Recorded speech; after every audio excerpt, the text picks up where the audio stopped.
Tapos, ukay-ukayon, day. Ukay-ukayon. Ukay-ukayon siya, ukay-ukayon. Ukay-ukayon, hantod malana itong, hantod parang mamilti yung ano ba, yung glycerin. Ay, ingay. Para mamilk yung glycerin, kaya ano natin. Ihalo-halo. Yan ang dami ano. Ano lang to. Yung naisipan ko lang gawin. Walang magawa sa buhay.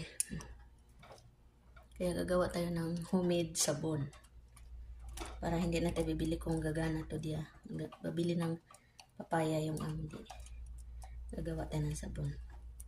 Tapos para mabango na ba? Mabango talaga siya. Mabango. Dagdagan ko pa. Dumihan ko ng